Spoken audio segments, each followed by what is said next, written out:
በዓለም ዙሪያ በየቀኑ በሚሊዮን የሚቆጠሩ ሰዎች ቀናቸውን የሚጀምሩት በአንድ ስኒ ቡና ነው። ቡና ማህበራዊ ህይወታችንን የሚያደምቅ ንቃትን የሚሰጥና የዕለት ተዕለት ተግባራችን አካል የሆነ ጥበብ ነው። ነገር ግን ይህ በየቀኑ የምንጠጣው መጠጥ በሰውነታችን ውስጥ ምን እያደረገ እንደሆነ በጥልቀት አስበንበት እናውቃለን?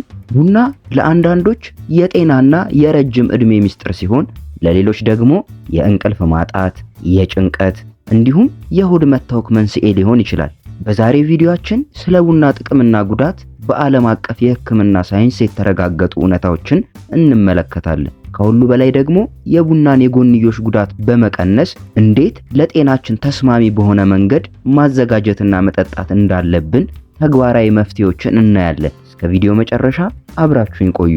መጀመሪያ ሳይንሱ ስለ ቡና ጥቅሞች ምን ይላል የሚለውን እናያለን። ቡና በተፈጥሮ በርካታ ጠቃሚ ንጥረ ነገሮችን ይዟል። ከእነዚህም መካከል አንደኛ የአእምሮ ንቃትንና ማህደረ ትውስታን ወይም ሚሞሪን ማሳደግ።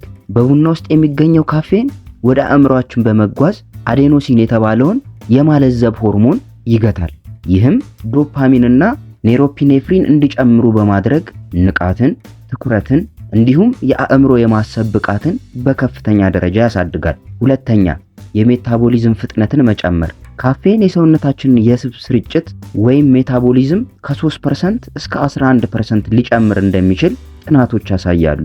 ይህ ማለት ሰውነታችን ካሎሪዎችን በቀላሉ እንዲያቃጥል ይረዳል። ሶስተኛ ከአይነት 2 ስኳር በሽታ መከላከል። በዓለም አቀፍ ደረጃ የተደረጉ ሰፊ ጥናቶች እንደሚያመለክቱት ቡናን በመጠኑ የሚጠጡ ሰዎች ለአይነት 2 ስኳር በሽታ ወይም ታይፕ 2 ዲያቤትስ የመጋለጥ ዕድላቸው ከ23 እስከ 50% ይቀንሳል። አራተኛ ለጉበት ጤንነት ያለው ሚና። ጉበት በሰውነታችን ውስጥ ትልቅ ስራ የሚሰራ አካል ነው። ቡና መጠጣት የጉበት ጠባሳን ወይም ኪሪዮሲስና የጉበት ካንሰርን የመከላከል ከፍተኛ አቅም እንዳለው በሕክምናው ተረጋግጧል። አምስተኛ በአንቲኦክሲዳንት የበለጸገ መሆኑ። ቡና በውስጡ የያዘው የፖሊፊኖል ክምችት በሰውነታችን ውስጥ ያሉ ሴሎች እንዳያረጁና እንዳይጎዱ ይከላከላል።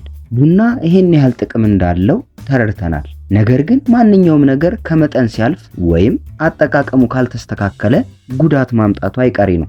አሁን የቡና ዋነኛ የጎንዮሽ ጉዳት የሚባሉትን እንደሚከተሉት አቀርባለሁ።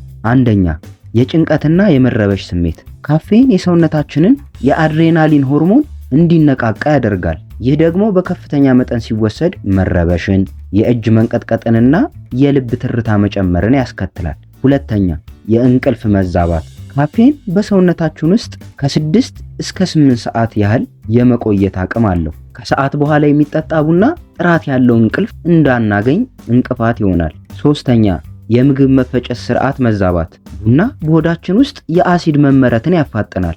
ይህም የጋስትሪክና የቃጠሎ ችግር ላለባቸው ሰዎች ህመሙን ያባብሰዋል። አራተኛ የደም ግፊትን ይጨምራል። ምንም እንኳን ዘላቂ ባይሆንም ካፌን የደም ቧንቧዎችን በማጥበብ የደም ግፊት ለተወሰነ ሰዓት ከፍ እንዲል ሊያደርግ ይችላል። አምስተኛ የማዕድናት እጥረት መፍጠር። ቡና ከምግብ በኋላ ወዲያውኑ ሲጠጣ በምግብ ውስጥ የሚገኘው አይረንና ካልሲየም ሰውነታችን እንዳይመጣቸው ያግዳል። ይህ ደግሞ ለደም ማነስና ለአጥንት መሳሳት መንስኤ ሊሆን ይችላል። ታዲያ ጥቅሙን አግኝተን ከጉዳቱ ለመራቅ ምን ማድረግ አለብን የሚለውን እናያለን። መፍትሄዎቹ ቀላል ግን ጥንቃቄ የሚሹ ናቸው። አንደኛ መጠኑን መወሰን። በጤና ሳይንስ ጥናቶች መሰረት ለአንድ አዋቂ ሰው በቀን እስከ 400 ሚሊግራም ወይም ደግሞ ከ3 እስከ 4 ሲኒ ካፌን መውሰድ ምንም አይነት ጉዳት አያመጣም። ስለዚህ ከዚህ መጠን ማለፍ የለበትም ማለት ነው። ከዚህ መጠን አለፈ ማለት ግን ከላይ የዘረዘርኳቸው ጉዳቶች እንዲደርሱባችሁ ሊያደርግ ይችላል። ሁለተኛ የመጠጫ ሰዓትን ማስተካከል። ጠዋት ከእንቅልፋችን እንደተነሳን ወዲያውኑ ቡና መጠጣት የለብንም። ምክንያቱም ጠዋት የኮርቲሶል ሆርሞን በከፍተኛ ደረጃ ላይ ስለሚሆን በዚህ ሰዓት ካፌን መውሰድ ሰውነታችን በካፌን ላይ ጥገኝነት እንዲኖረው ያደርጋል። ትክክለኛው ሰዓት ከጠዋቱ 3 ሰዓት ተኩል እስከ 5 ሰዓት ተኩል ባለው ጊዜ ነው። ከከሰዓት ደግሞ ከ10 ሰዓት በኋላ ቡናን ከመጠጣት መቆጠብ አለባችሁ። ምክንያቱም ከላይ እንዳነሳነው ከ10 ሰዓት በኋላ የምትጠጡት ቡና እንቅልፋችሁ እንዲናወጥ ያደርጋል። ሶስተኛ ከምግብ ጋር ያለውን ርቀት መጠበቅ። ምግብ በተለይም የተመጣጠነ ወይም የብረት ማዕድን በአይረን የበለጸጉ ምግቦች ከተመገብን በኋላ ቢያንስ ለ1 ሰዓት ያህል ቡና ከመጠጣት መቆጠብ ያስፈልጋል። ቡናን ስታዘጋጁ ጤናማነቱን ለመጠበቅ ልትከተሏቸው የሚገቡ ወሳኝ ስልቶችን አሁን እነግራችኋለሁ።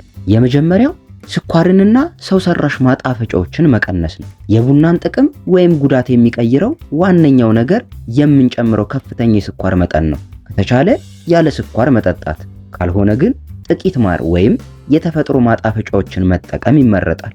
ሁለተኛው ደግሞ ቅመሞችን መጨመር ወይም ቅመም ቡና። በቡና ውስጥ እንደ ቀረፋ፣ እንደ ኮረሪማ ያሉ ተፈጥሯዊ ቅመሞችን መጨመር የቡናውን የአንቲኦክሲዳንትን አቅም ከማሳደጉም በላይ የደም ስኳርን ለማስተካከል ይረዳል።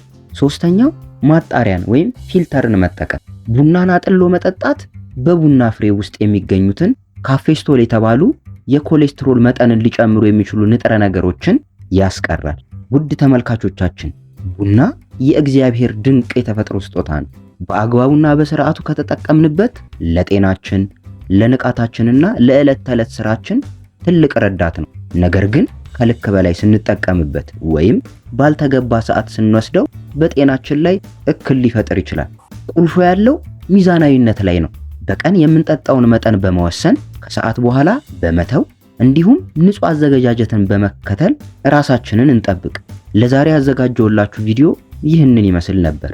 ቪዲዮ ጠቃሚ ሆኖ ካገኛችሁት ላይክ ማድረጋችሁን እንዲሁም ለምትወዷቸው ሰዎች ማጋራታችሁን ወይም ሼር ማድረጋችሁን አትርሱ። በሚቀጥለው አርብ በሌላ አጓጊ ጤናማ ርዕሰ ጉዳይ እስክንገናኝ ጤናና ሰላም ለእናንተ ይሁን።